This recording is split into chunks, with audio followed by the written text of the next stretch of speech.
Hello friends, welcome to our channel reorient.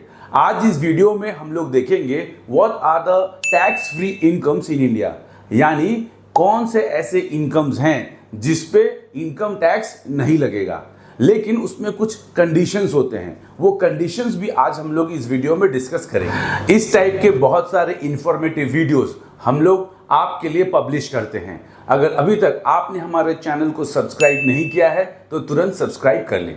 आइए देखते हैं some type of incomes which are tax free. Number 1, agriculture income. Income from cultivation and agriculture operation on land is exempt, but अगर आप crops का buying and selling करते हैं यानी trading करते हैं, then it will be treated as business income और tax लग सकता है। And also some examples that are generally not considered as agriculture income, यानी उस पे टैक्स लगेगा। Income that qualifies. Number 1, sale proceeds of crops grown by cultivator. Number 2, income from fruits, vegetables, flour, cereals, sugarcane, etc. cultivated on agriculture land. Number 3, rent received from agricultural land. Number 4, income from processing undertaken by the cultivator only to make the produce fit for the market, such as cleaning, drying, grading, etc. Income that does not qualify. Number 1, trading in agricultural produce purchased from others. Number 2, manufacturing activities beyond ordinary processing. Number 3, income from poultry farming. Number 4, dairy farming. Number 5, fisheries. Number 6, beekeeping. Number 7, sale of timber from naturally grown trees. And number 8, commission earned on sale of agriculture produce. Number 2, gifts from relatives. Money received from specified relative is tax free. Specified relatives में कौन कौन आते हैं, इसका मैंने एक video record किया हुआ है, उसका लिंक आपके डिस्क्रिप्शन में दिया हुआ है, आप उसे जरूर देखें। Number 3, inherited assets. अगर आपको एसेट्स मिला है due to inheritance, then it is not taxable in the hands of the recipient.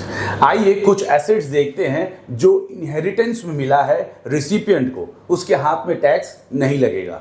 Land, building, house property, jewellery, shares and securities, mutual funds, bank deposits, cash, business assets. But याद रखें, rental income, dividend income या capital gain on sale of these assets is taxable. Number 4, partners share of profit. अगर आप कोई partnership firm में partner है, then share of profit from that partnership firm is not taxable because firm already उस share of profit पे tax दे चुका है। But याद रखिए, salary, interest, commission, bonus received from the partnership firm is taxable in the hands of the partner. Number 5, PPF and Sukanya Samriddhi scheme. अगर आप PPF में invest करते हैं, देन आपको डिडक्शन मिलता है, लेकिन वो डिडक्शन मिलता है ओल्ड टैक्स रिजिम में। However, interest income from PPF या फिर PPF के मैच्योरिटी होने पे जो रुपया मिलता है, that is tax free. Same thing goes with the Sukanya Samriddhi scheme, जहां पे इन्वेस्टमेंट करने पे आपको डिडक्शन मिलता है under the old tax regime.